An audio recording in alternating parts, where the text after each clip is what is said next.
Hey everybody, I'm Justin. Welcome to my pit lane. Today we are bringing you a review of a 2016 Ford Focus RS. What we're going to do is take a walk around the car, talk a little bit about the features, then we'll get it out onto the street, take it for a drive through town, up through the mountains, and let you know what I think.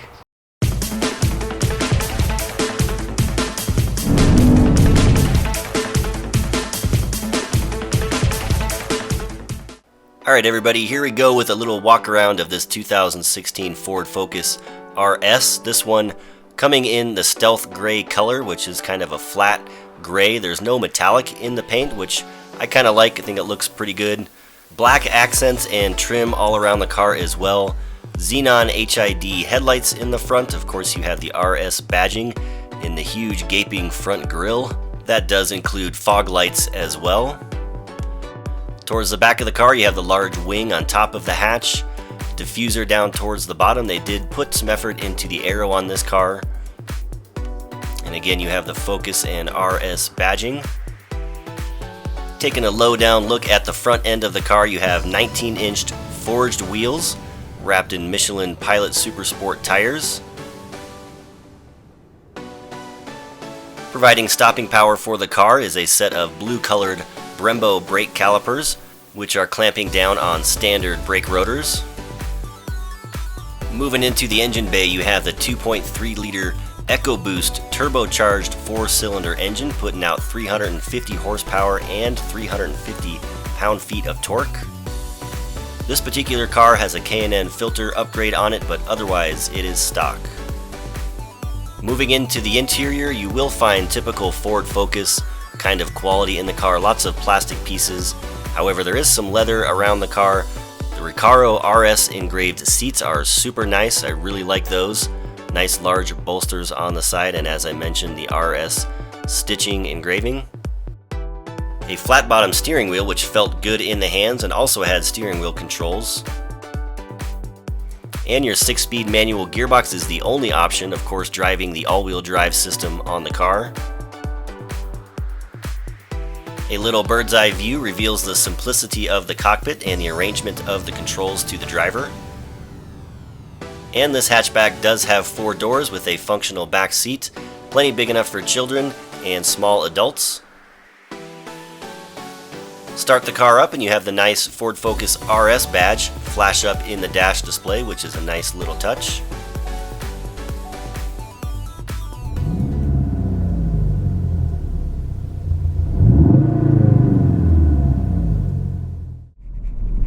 Alright everybody, it's time to drive this thing. We've got it out on the road. We're making our way towards the canyons here in the foothills. Got to drive a little bit through town to get there, of course.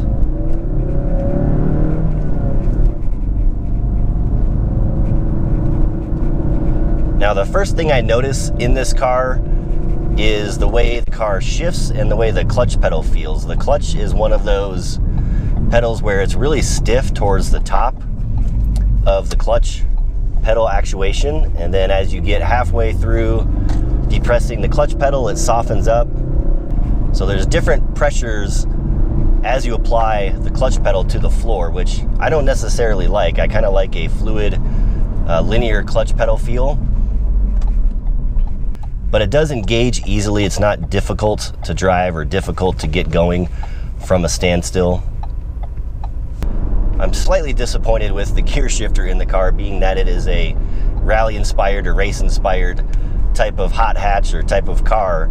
It's really loose. There's not much stiffness or feel to the gear shift lever, and it kind of clunks into place. It's not the best shifting gearbox I've felt.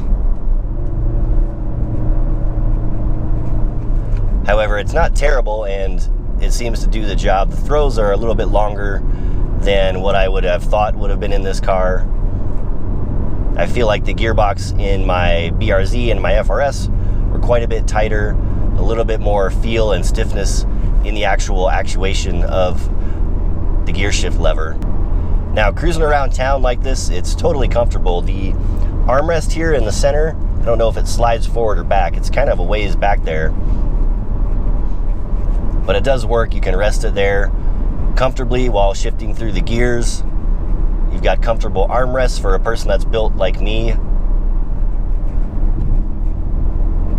overall it's pretty dang comfortable, and the drive itself is comfortable as well. It's not too bouncy or not too stiff. Now there are multiple modes that you can drive the car in. I'm driving in the normal mode. The next step up is a sport mode, which tightens things up. You can definitely feel the steering tighten up just a tiny bit. The accelerator pedal, a little more responsive. And my friend says that he drives in the sport mode 100% of the time on the street. There's also a track mode, which I think we'll get into once we reach the mountains and the turns and things. From what I hear, the track mode is not very comfortable. It's ultra stiff, ultra bouncy, and doesn't really benefit you much from a performance standpoint. But I'll let you know how it feels when I get up into the mountains here and we can drive it a little bit more aggressively. So I'm going to switch it back into normal mode. And normal mode clearly has less power, less punch than when it's in sport mode. A little more comfortable acceleration. The steering is softer and lighter. And the car in general just feels less aggressive and more normal. Hence the name of the drive mode. Cabin noise is not too loud. I'm cruising along in 4th gear now, just under 3,000 RPMs at 50 miles an hour, and can't really hear a whole lot. Shift into 5th gear and it's even quieter.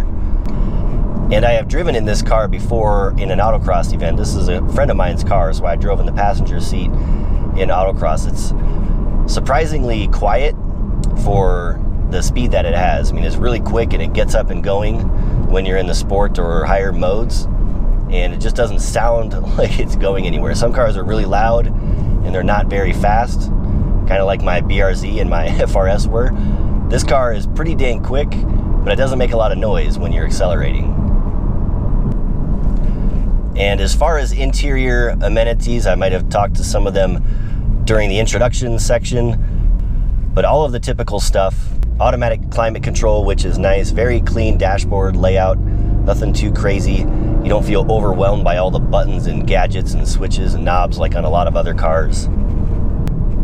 A nice large display in the center of the console with the navigation. I've got the navigation up and running right now, which you can't see.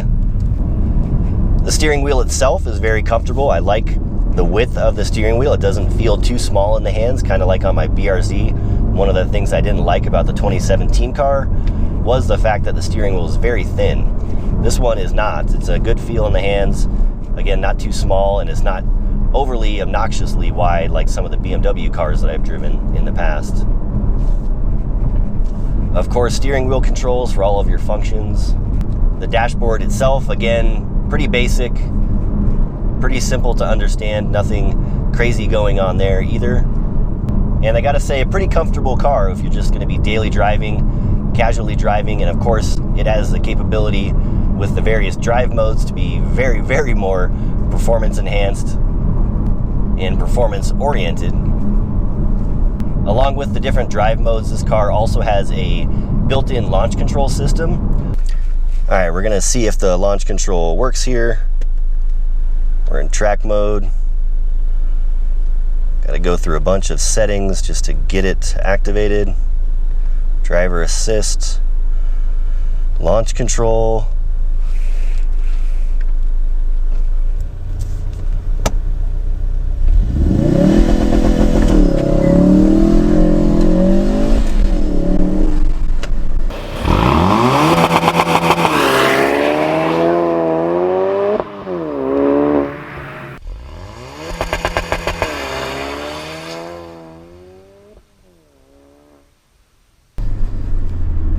So it worked.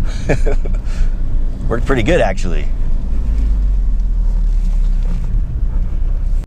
Going up a small hill here, getting closer to the canyon. No real signs of turbo lag in this car. Again, it's a 2.3 liter 4-cylinder engine, turbocharged, of course, 350 horsepower, 350 pound-feet of torque. So it makes good power. And, you know, like a lot of new cars these days, not necessarily performance-related ones, but man, they've got serious turbo lag when you're just getting started or just getting rolling into the power. So far, this one, I haven't really noticed a whole lot of turbo lag. It does have the boost gauge up in the front of the dash as well, so you can see how much boost you are generating. And it comes on pretty quick, just sitting here in 5th gear, pushing the pedal down, and it's instantly building boost. There's not any lag, like a second or 2 seconds of lag leading up to getting the turbo spooled. All right, so we made it to the canyon. We might have to battle through some traffic here, but we'll see what we can do. We're gonna put the car into sport mode.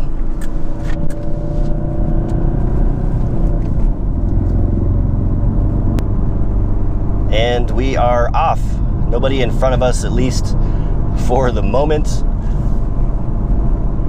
I am always surprised at how much traffic is going up and down this mountain. Not just this canyon, but all of the canyons along the Front Range. There's just absurd amounts of traffic on the weekends. I guess it is a weekend afternoon and people are up doing some touristy and sightseeing kind of stuff here in the summertime, which I guess I can't blame them. But here we go.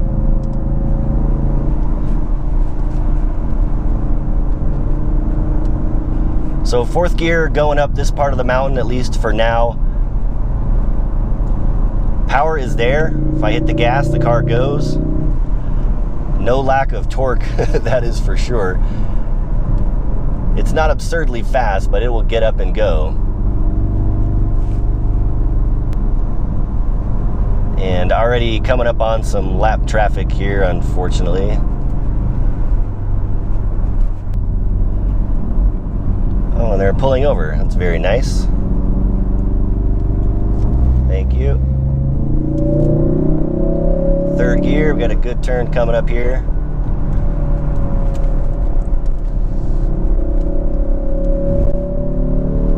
So car is well planted. The steering feedback is pretty good.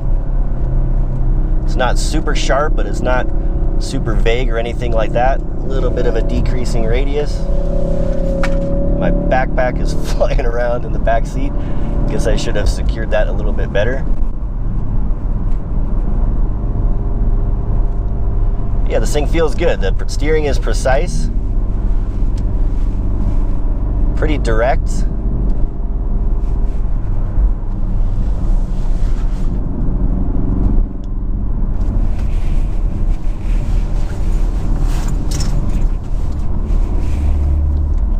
All right, backpack is secured. A little bit of a straightaway, so we'll slow up since people usually speed up on the straightaways. Actually, we're gonna stick it into track mode real quick. Track mode, AKA super stiff mode. And this also takes off what looks like either the traction or stability control, so we'll be a little more conservative. Doing some side to sides. The chassis is noticeably stiffer and more responsive in the track mode. Steering is definitely stiffer.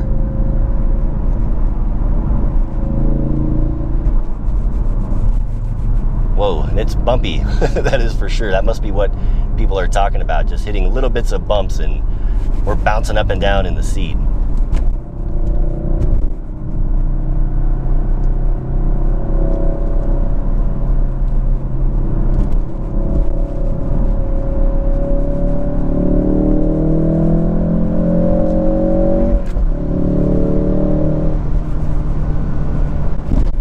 There's a little bit of turbo lag now that I'm driving it a little more aggressively as I shifted into 4th gear there. Took a little bit for the engine to get spun back up.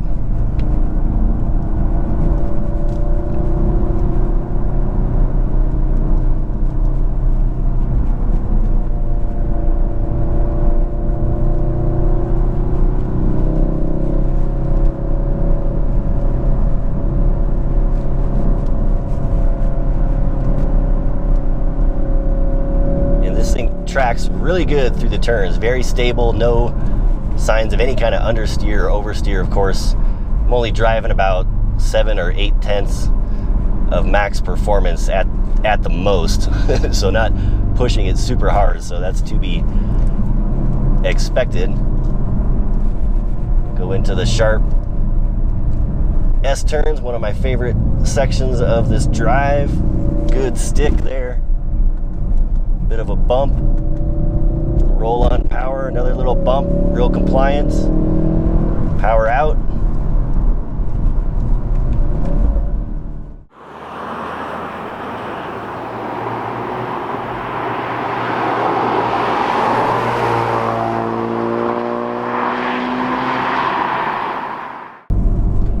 And I think we'll slow up here for the town.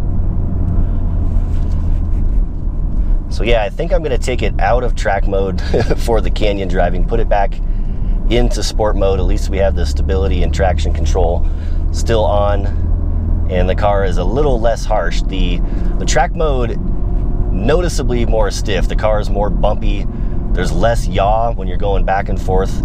When you're in normal mode and even sport mode, the chassis feels like it's yawing back and forth, left to right, as you make turns and transitions and things. It's not terrible, but it is definitely noticeable.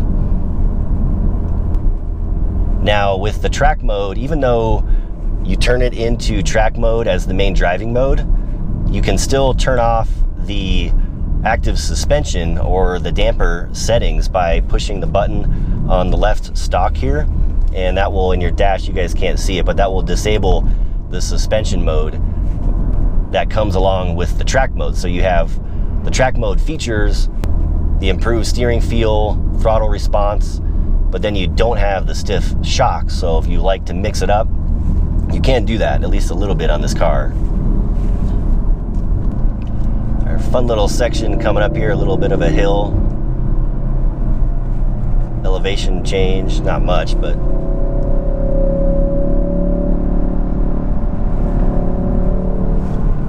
dip down, dip up. This exhaust has a nice little crackling backfire when you let off the throttle. Sounds kind of cool.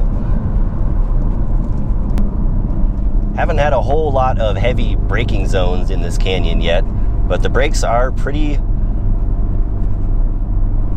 firm feeling. They do feel good and responsive.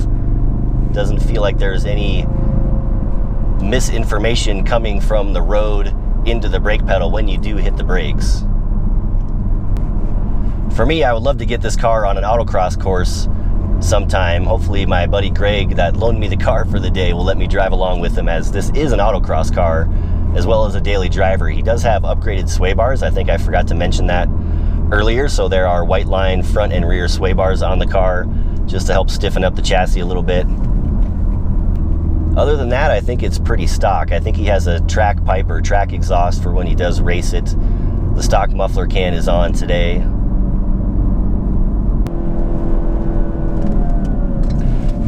Here's some areas where we can test the brakes. 180s, squealing the tires.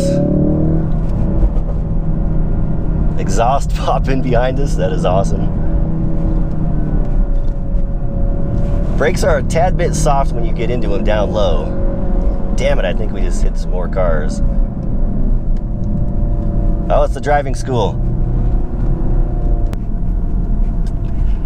Teach proper driving and let the fun cars pass you in the mountains. Not sure why the driving school is actually in the mountains up here, but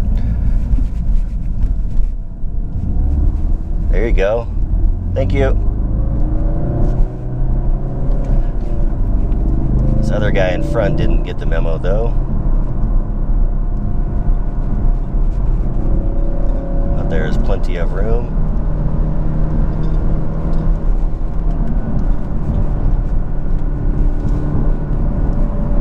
So nice thing about this car, if you want to pass, it has the power. Unlike my BRZ, which does not have the power.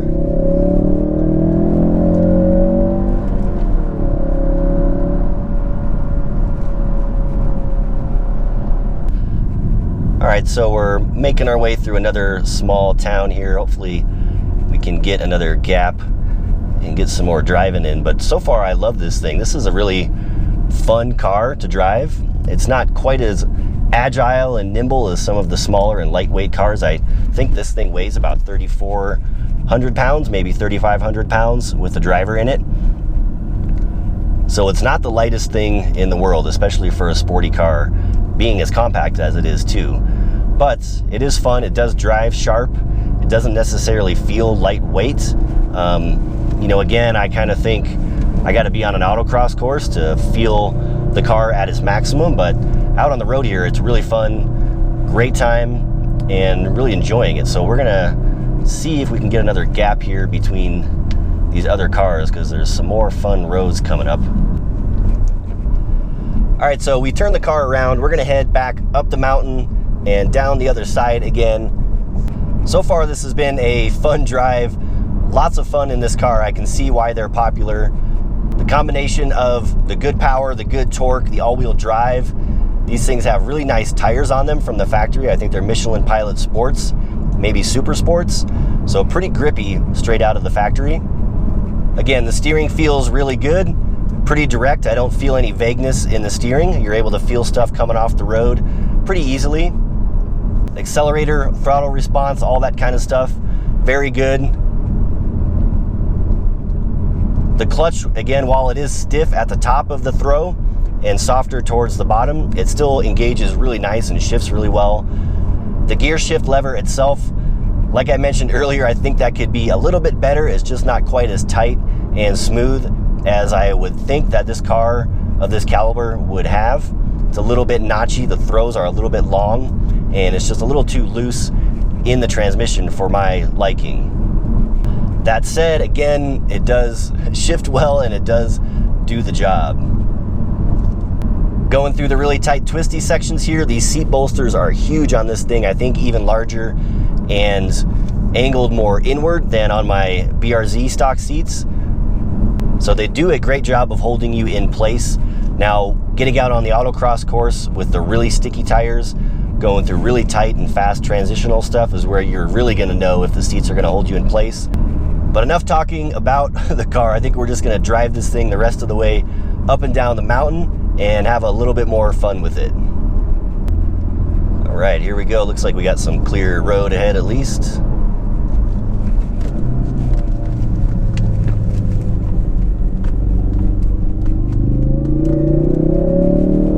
Spinning the inside tire a little bit.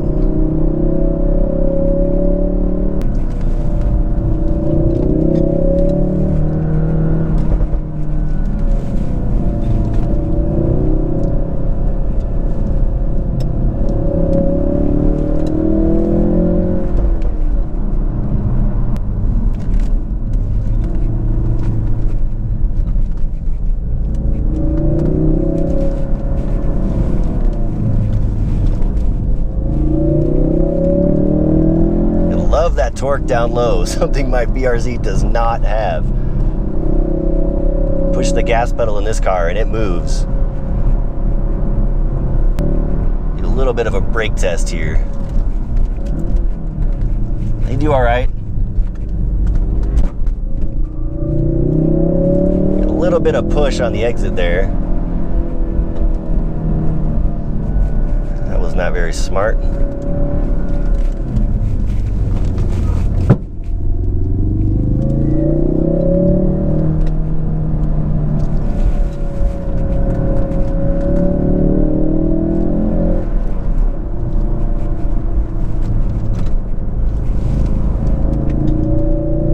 Seat is moving around side to side. I don't know if that's a normal feature.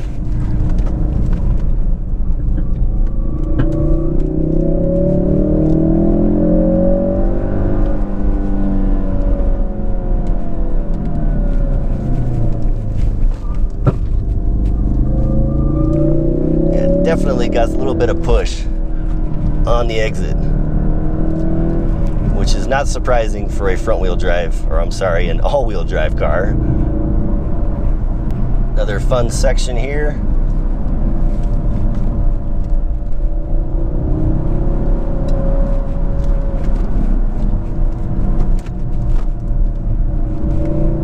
Car turned right in mid-corner. I had to give it a little extra steering and it came right around.